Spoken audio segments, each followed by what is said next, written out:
Hello readers, I am Will and this is Wook's Books, your place for discussing the hallucinations we have when staring at words printed on dead trees.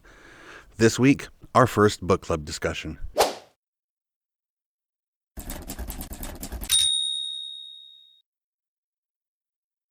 For the month of February, we read Strata, Terry Pratchett's third published novel behind The Carpet People and The Dark Side of the Sun. A science fiction novel published in 1981, set in the far future of an alternate universe where Vikings settled North America and humanity now spends its time colonizing custom-constructed planets built by the corporation. A universal megacorp that pays its employees in days and whose actions create the economy of the universe where our story takes place. In this book, we meet Kinarad, a 200-year-old human woman who oversees the construction of planets for the corporation. And, as the first person to publish a book in over 400 years, thus rediscovering the lost art of papermaking, a bit of a celebrity. Our journey with Kin kicks off after she hands out punishment to two of her underlings for hiding Easter eggs in the planet they are wrapping up construction on. Kin is approached by a mysterious man who, using technology that should not exist, entices her into leaving her post and join a crew he is assembling to return to a mysterious world that he has discovered. Joined later by the legally human and totally not a kung pilot Marco and the totally just a shand Silver. Kin sets out for the far reaches of space in search of the first thing to pique her interest in decades. Abandoned by their employer and their ship destroyed, Kin and the others find themselves on the artificial world they refer to as the Disk, a seemingly impossible, custom-built, flat planet full of near-historical oddities and fantasy creatures. If this sounds familiar to you, that may be because you are already familiar with the work Sir Terry Pratchett is most famous for, his best-selling fantasy satire book series, The Discworld. Set on a flat planet that rides on the back of four elephants who, in turn, stand on the backs of Great Atuan, the world turtle, Terry uses the Discworld to parody and satirize different aspects of pulp culture, fantasy tropes, and just about anything else you can think of. Many people, myself included, see Strata as a pre-consideration of what would ultimately become that Discworld. Aside from the obvious big connecting feature, the Disk, Strata includes other subtle nods forward to Pratchett's future work, the caretaker computers being similar in some ways to the auditors of reality, the appearance of death, and, of course, the broken drum. The other thing the two share is a core value of how they are written. When I first read Strata, I was in my early 20s and stumbled on it in the public library. I didn't even know Terry Pratchett had written anything outside of his Discworld, so when I found this book, it was especially intriguing to me. Then, after reading through it, you can imagine how excited I was to realize that it was this kind of early version of the books I loved. But what I didn't realize at the time, and honestly didn't know until recently, is that Strata is itself a parody, not just of the sci-fi genre, but of a specific book. Pratchett heavily parodies Ringworld by Larry Niven, and makes no qualms about it, going so far as to say, I intended Strata to be as much a satire on Ringworld as, say, Bill the Galactic Hero was of Starship Troopers. All Niven's heroes are competent and all his technology works for millions of years, but he's a nice guy and says he enjoyed the book. Now to this day, I have not read Ringworld. I am familiar with its plot, but only because of research for this video, and the connective tissue holding the two in parallel is obvious. But knowing this calls into questions some of my opinions on Strata. For instance, there's this reoccurring joke about Kin's only real defense against the men on the Disk being to sleep with them. Something she never actually has to do, but I don't like the joke. I think, for the most part, Kin is a pretty strong character, and this feels very out of place and kind of demeaning to me. But does it only feel out of place because it's meant to be a playful dig at a work that I'm not familiar with? Which brings me to a bigger question that requires some further discussion. Is parody only good when you know the source material? Or should good parody be able to stand on its own when separated from the source material? Let's discuss that in the comments. I want to know your opinions. Before we get into the CAWPILE numbers, there's a few things I want to touch on about Strata. Just a few random thoughts. One is for those of us familiar with the Discworld. How fun is it to think about Granny Weatherwax's specific take on magic? The idea that it's at its strongest when it's not being used, or that the best magic is basic psychology, in the context of a science-based Discworld. I don't know why, but that just itches my brain in the right spot. Another of the little things I enjoyed about the book was the references back to the history of the Earth that Kin grew up on, where the Vikings settled North America and ultimately mingled with the Native American tribes, then naming the resulting nation Valhalla. Then there's the reference to the 5 great inland seas and the long fjord in place of the Great Lakes and the Mississippi River. I especially enjoyed that. I kind of wish he'd written those books. Like, that's a series I would want to read. Also, does anyone know of any other books that are clearly prototypes the way this one is? Or perhaps a series that suddenly shifts their main genre, like from sci-fi to fantasy, or from romance to horror, but does it well? Alright, review time. For those of you not in the know, I will be using the CAWPILE system. CAWPILE is a book review framework that I briefly went over in last month's announcement video. I will link to that and Book Roast's original video on it in the description. So, characters. I'm not gonna lie, I completely forgot that one of the main characters existed in the 15 years since I last read this book. I remember Kin, and I remembered Marco, though not their names, but I completely blanked on Silver. I don't know why. I kind of remembered the vague shape of the other two deep in the back of my mind, but she just left no lasting impressions on me circa 2010. Kin, I remembered. She's interesting, if not a little straightforward for a main character. Considering her entire way of thinking about the universe is challenged pretty consistently throughout the book, she stays very level-headed. I would say it's almost a detriment to her character. It rides the line of making her a little bland, very close. But ultimately, her ability to remain unshaken, I think, is just her standout personality trait. It felt like we learned everything about her up front.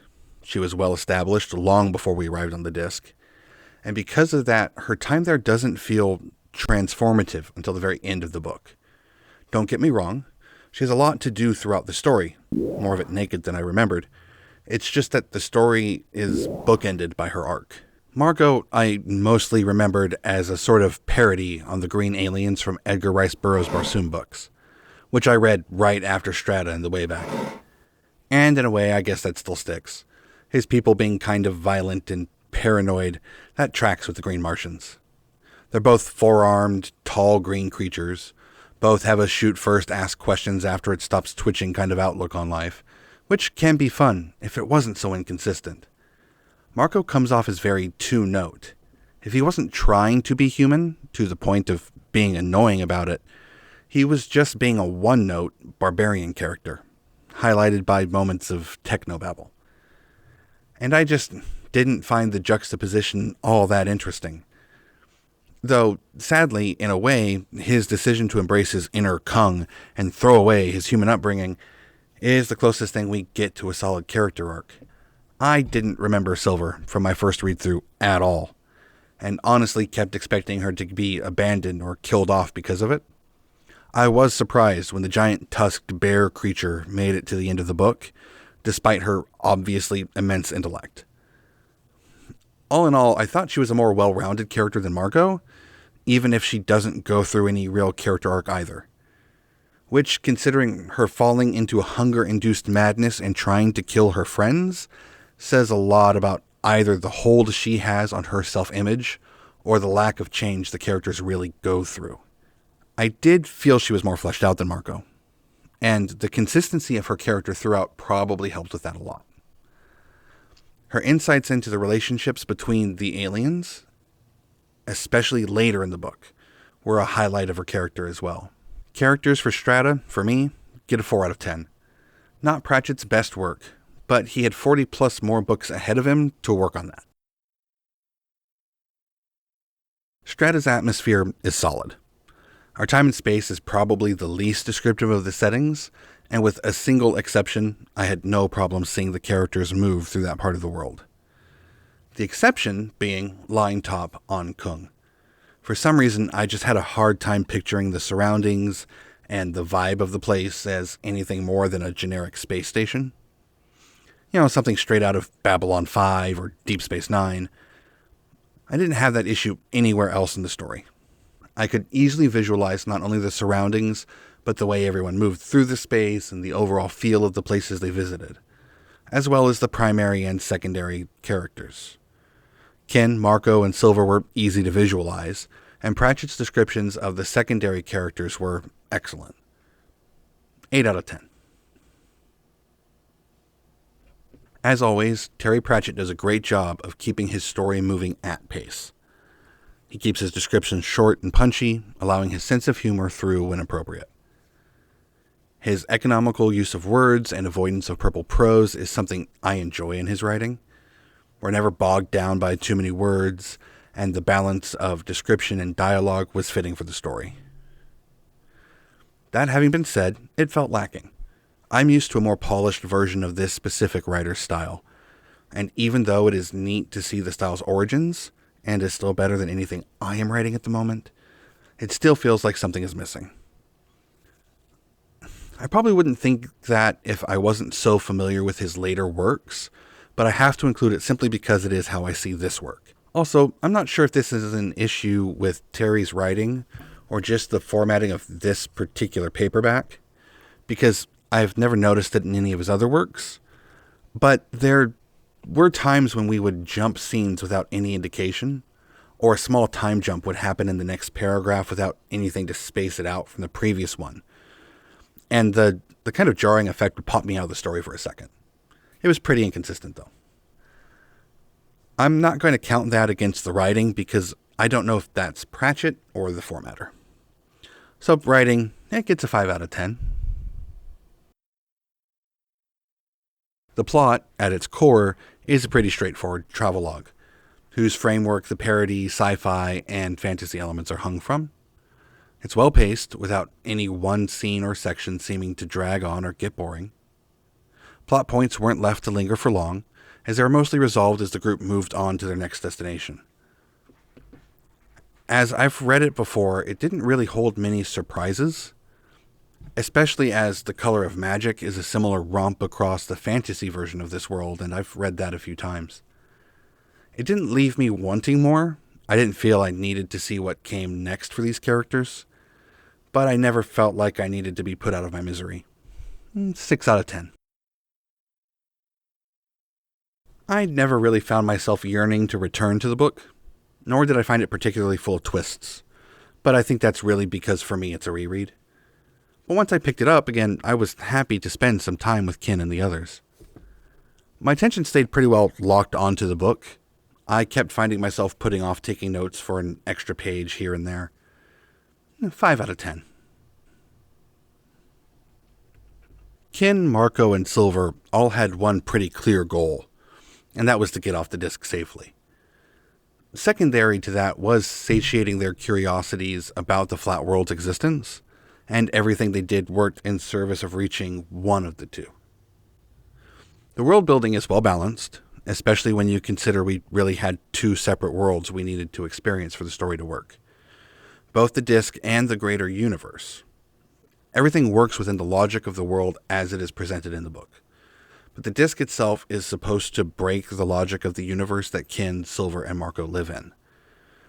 But even then, they are able to rationalize it within the confines of their world, and those rationalizations take us with them, so we never really feel lost. There's a fair amount of technobabble, but nothing atrocious, and it all seems to make sense to my Star Trek-raised brain. Logic gets a 10. All in all, I think I enjoyed this book more during my first read-through of it. That's not to say I didn't enjoy it this time, but I already knew all of the twists, turns, and the big mind-bending moment at the end. I do remember on my first read-through, the big reveal being something that stuck with me for a while. It bounced around in my head, and my writer's brain had a good time playing with it. So I'll keep that in mind when I score Strata a 7 out of 10 for enjoyment. All in all, my CAWPILE score for Strata is 3 out of 5 stars, which I think is pretty fair. 2.5 would be average, and I think Strata is probably just above average in my book. But Will, I hear you say through your monitor, where are all of the things we said you promised would be included in the video? Well, to be honest, nobody said anything. Not this time anyway. But that's alright. The club is still new. The Discord server, link in the description, won't be silent forever. And you faithful readers will get your say in future videos. But what will we talk about? Well, I'm glad you asked. March's book is The Adventures of Amina al-Sarafi by Shannon Chakraborty. Amina is a retired pirate who has settled into living the quiet life with her family. Until one day, the wealthy mother of a former crewmate appears to offer her a way back into a life of excitement, find and save the daughter of a former comrade. With the chance to strike out with her old crew, as well as do the right thing by an old friend on the table once again, with the added sweetener of a king's ransom as a reward, Amina sets out to return to her rightful place in the world. But like so many stories before hers, there's more to this job than meets the eye. Just how deep will Amina have to dive into the mystery of the missing girl before she remembers an all-important truth? Things are never what they seem. I have this one in paperback. It was a gift, but I happen to know it was picked up at our local Books A Million. Also, there's an ebook available from Kobo. Links will be in the description. I am hesitant to recommend Amazon right now in light of their recent policy changes regarding ownership of your ebooks, but I will include the link to the page where you can order the Kindle, paperback, and hardcover editions from there, just in case Amazon is your only viable option. Also, check Libby and Hoopla to see if your local library offers this one. Mine does, but there's a waiting list. And there is always the best option, which is supporting your local independent bookstore.